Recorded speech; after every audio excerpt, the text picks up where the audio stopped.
সরস্বতী পূজার শুভেচ্ছা। আজকে আমি চলে এসেছি সেভেন ট্যাঙ্কসের খুব কাছেই একটা পুজোতে, ইয়ং বয়েজ ক্লাব, যেখানে এবারের থিম হচ্ছে সত্তা।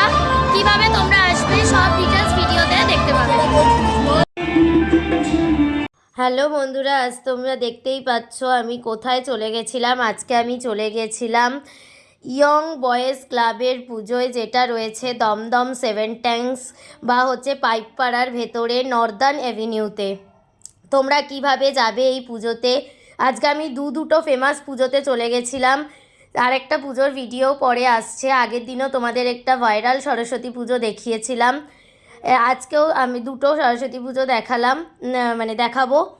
এই পুজোটাতে তোমরা চলে যাবে হচ্ছে দমদম থেকে নাগেরবাজার বা দমদম থেকে যে কোনো বাসেই চলে যাবে সেভেন ট্যাঙ্কসে নেমে তোমরা পাইকপাড়ার দিকে 5 মিনিট মতো হাঁটলেই পেয়ে যাবে এই পুজোটা। এছাড়াও যদি তোমরা বেলগাছিয়ার দিক থেকে আসো বা শ্যামবাজারের দিক থেকে আসো, তাহলে বেলগাছিয়া নেমে ওখানে যে কোনো ওখানে অটো আছে, অটোতে উঠে বলবে নর্দার্ন অ্যাভিনিউ যাব। বেলগাছিয়া থেকে অটো আছে নর্দার্ন অ্যাভিনিউ, সেখানে তোমাদের নামিয়ে দেবে। সেখানেই তোমরা পেয়ে যাবে ইয়ং বয়েজ ক্লাব। এই ক্লাবের পুজোটা কিন্তু প্রচুর ভাইরাল হয়েছে এবছরে। এই দেখো, এখানে করেছে লোহার প্রতিমা। তাছাড়াও নিচে রয়েছে বিভিন্ন দেবদেবীদের ফটো, যেমন সারদা মা, রামকৃষ্ণদেব, আরও অনেক দেবদেবীদের ফটো রয়েছে। ভেতরে একটা সাউন্ড রয়েছে, যেটা অনেক লো আওয়াজের জন্য তোমাদের সাথে শেয়ার করতে পারলাম না। এছাড়াও রয়েছে বিভিন্ন জানলা কেটে কেটে থিমটা করা রয়েছে। দেখো, দেখতেই পাচ্ছ জানলা দরজা কেটে কেটে করা রয়েছে। আর ওপরে যে নীল নীল ঝুলছে দেখছো, এটা হচ্ছে আই কার্ডের খাপ। যে আই কার্ডগুলো রয়েছে সেই আই কার্ডের খাপ।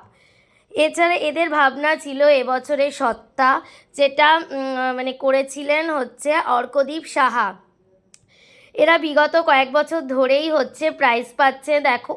দেখো এখানে অনেক পুরস্কার রাখা রয়েছে।